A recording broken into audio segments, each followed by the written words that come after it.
करनी पड़ी।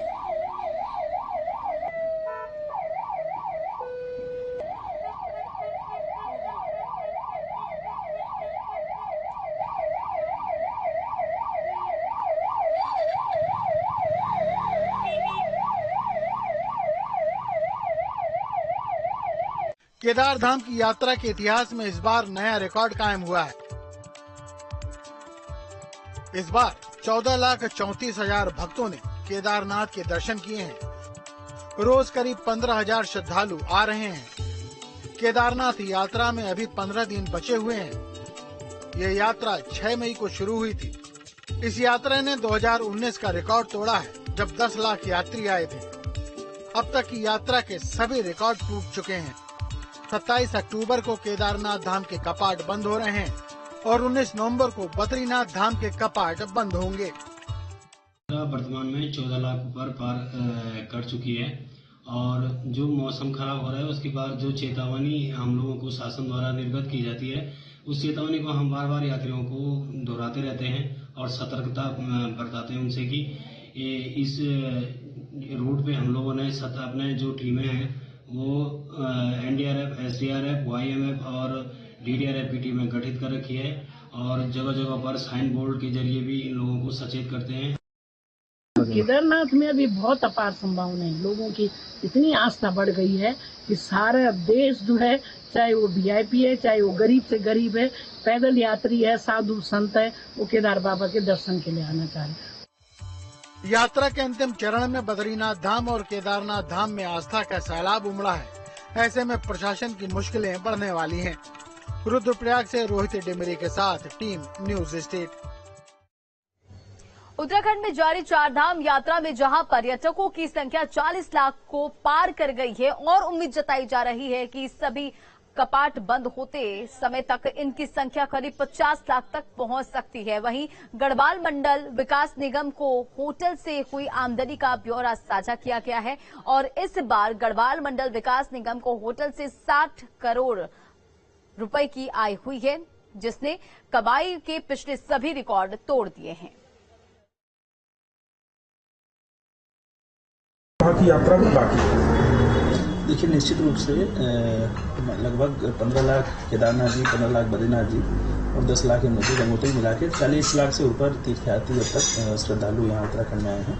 इसमें अगर हम जीएमईएन की बात करें 2,60,000 हमारे यहाँ रजिस्टर्ड जो हमारे यहाँ बुकिंग करा के आए, तो निश्चित रूप से बहुत ही उत्साहवर्धक रही, पूरे पर्यटन की दृष्टि से भी और जीएमईएन की दृष्टि से भी। उज्जैन स्थित महाकाल मंदिर के कॉरिडोर का पीएम नरेंद्र मोदी ने लोकार्पण किया और अब सभी को सौंप दिया गया है। महाकाल लोक के लोकार्पण कार्यक्रम में सीएम धामी भी वर्चुअली जुड़े और देहरादून से सीएम धामी ने पूरे लोकार्पण कार्यक्रम में हुए पूजा पाठ को देखा। सीएम धामी के साथ कई मंत्री और पार्टी के पदाधिकारियों ने भी महाकाल लोक के लोकार्पण कार्यक्रम में लाइव प्रसारण को देखा। तो ये 2 तस्वीरें देखिए अब आप, महाकाल लोक का लोकार्पण करते हुए पीएम नरेंद्र मोदी की तस्वीरें उज्जैन से और पूजा पाठ करते हुए प्रधानमंत्री की ये तस्वीर उज्जैन से निकलकर सामने आई। वहीं देहरादून से भी सीएम धामी की तस्वीर सामने आई, जो कि इस कार्यक्रम में वो वर्चुअली जुड़े।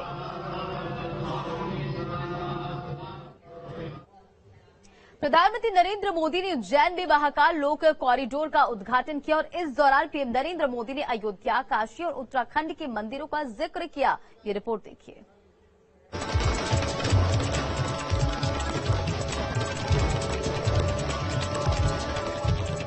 जय महाकाल। प्रधानमंत्री नरेंद्र मोदी ने जब उज्जैन में महाकाल लोकार्पण किया तो चारों ओर इसी जयघोष की गूंज सुनाई दी। उज्जैन में महाकाल कॉरिडोर के उद्घाटन के बाद जय श्री महाकाल का जयकारा लगाते हुए पीएम मोदी ने अपने भाषण की शुरुआत की। पीएम ने कहा कि उज्जैन के पल पल में, कण कण में इतिहास सिमटा है और आध्यात्म समाया है। कोने कोने में ईश्वरीय ऊर्जा संचालित हो रही है। महाकाल की नगरी प्रलय प्रहार से भी मुक्त है। पीएम ने कहा कि यहाँ काल की रेखाएं महाकाल मिटा देते हैं। जय श्री महाकाल, जय श्री महाकाल महाराज की जय। महाकाल महादेव, महाकाल महाप्रभु, महाकाल महारुद्र महाकाल नमोस्तुते। इससे पहले प्रधानमंत्री मोदी ने उज्जैन में महाकालेश्वर मंदिर में पूजा अर्चना की। मोदी ने कहा कि अयोध्या में भव्य राम मंदिर का निर्माण कार्य बड़ी तेजी के साथ चल रहा है। साथ ही मोदी ने कहा कि काशी में विश्वनाथ धाम भारत की संस्कृति को गौरवान्वित कर रहा है। अयोध्या में भव्य राम मंदिर का निर्माण पूरी गति से हो रहा है। काशी में विश्वनाथ धाम भारत की सांस्कृतिक राजनीति का गौरव, राजधानी का गौरव बढ़ा रहा है। पीएम नरेंद्र मोदी ने उज्जैन में कहा कि उत्तराखंड में विकास का नया इतिहास लिखा जा रहा है। भारत का सांस्कृतिक दर्शन एक बार फिर शिखर पर पहुंचकर विश्व के मार्गदर्शन के लिए तैयार हो रहा है। उत्तराखंड में बाबा केदार के आशीर्वाद से केदारनाथ बद्रीनाथ तीर्थ क्षेत्र में विकास के नए अध्याय लिखे जा रहे हैं। आजादी के बाद पहली बार 4 धाम प्रोजेक्ट के जरिए हमारे चारों धाम ऑल वेदर रोड से जुड़ने जा रहे हैं। Team news state.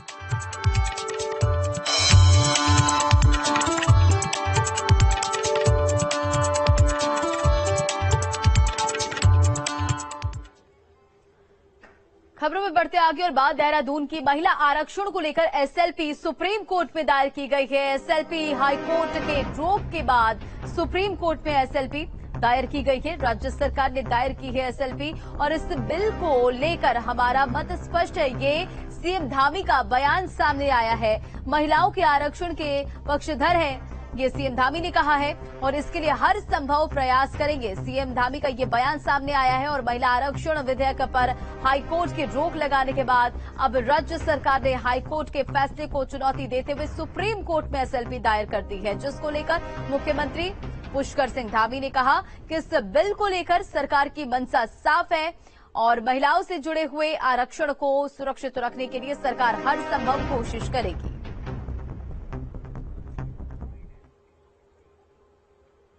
हमारी माताओं बहनों के हक की लड़ाई हम सुप्रीम कोर्ट तक लड़ेंगे। हमने पहले ही तय किया था और हमने इसीलिए हम एसएलपी को करेंगे।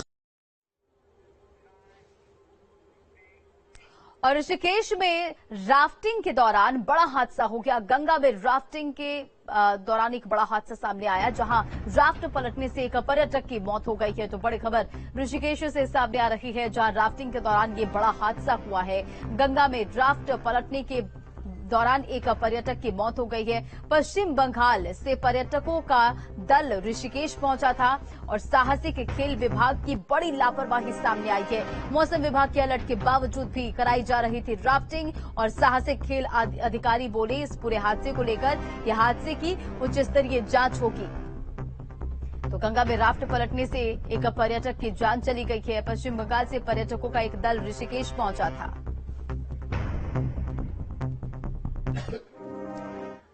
अंकिता भंडारी हत्याकांड के बाद सोशल मीडिया पर अंकिता के परिजनों को आर्थिक सहायता देने के नाम पर जमकर क्राउड फंडिंग की जा रही है, जिस पर अब एसएसपी ने साइबर सेल टीम को निर्देश दे दिया है कि ऐसे लोगों पर सोशल मीडिया की टीम की पैनी नजर रहे। और दरअसल सोशल मीडिया पर तरह तरह की पोस्ट शेयर की जा रही है, जिसमें किसी ने 20 लाख इकट्ठा करने का टारगेट बनाया तो कोई व्यक्ति परिजनों को केस लड़ने के लिए आर्थिक सहायता मांग कर रहा है, जिस पर लोग भी जमकर पैसा डोनेट कर रहे हैं। और इसे लेकर अब पुलिस की पैनी नजर है। सोशल मीडिया पर ऐसा करने वालों पर पुलिस ने अपना जो रुख है वो साफ करते हुए कहा कि इन पर पैनी नजर है।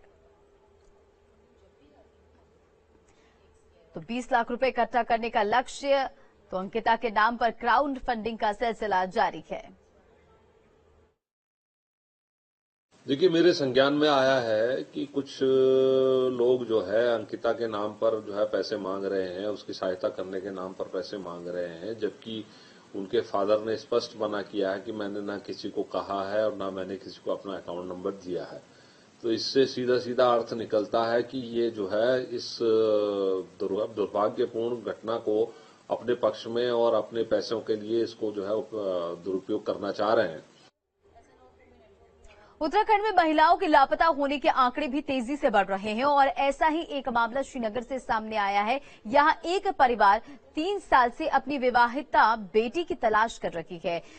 परिजनों ने नवंबर 2019 में श्रीनगर कोतवाली में उसकी गुमशुदगी दर्ज कराई थी, लेकिन अभी तक कोई सुराग नहीं मिल पाया है। पुलिस भी 1 साल पहले फाइनल रिपोर्ट लगाकर घटना से जुड़ी फाइल कोर्ट भेज चुकी है, जिस पर परिजनों ने आपत्ति भी जताई है और इस संबंध में परिजनों ने डीजीपी अशोक कुमार से मामले में कार्रवाई करने की मांग की है।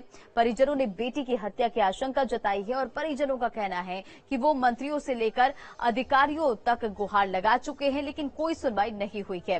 परिजनों ने ये भी कहा कि ससुराल पक्ष बेटे को जन्म न दे पाने को लेकर उसके साथ गलत व्यवहार करते थे।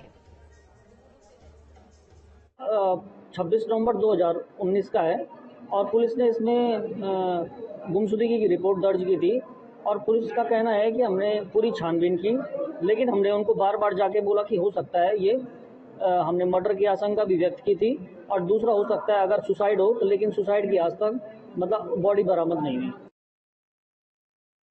जिनसे तथ्यपूर्ण तथ्य आ सकता था उनके बयान भी नहीं दिए, तो हमने फिर माननीय न्यायालय से क्लियर ये किया था कि सर ये मामला बड़ा संदिग्ध है और एक स्त्री से रिलेटेड है और बच्चे की चाहत में इस तरह का एक क्राइम हुआ है, तो उसकी जो जांच है वो या तो एसआईटी से कराई जाए या तो सीबीसीआईडी से चलाई जाए या सीबीआई से करा जाए। हमारी ये मांगे थी, क्योंकि माननीय न्यायालय के क्षेत्राधिकार। और पहाड़ समाचार के इस बुलेटिन में फिलहाल इतना ही। बने रहें आप न्यूज स्टेट के साथ।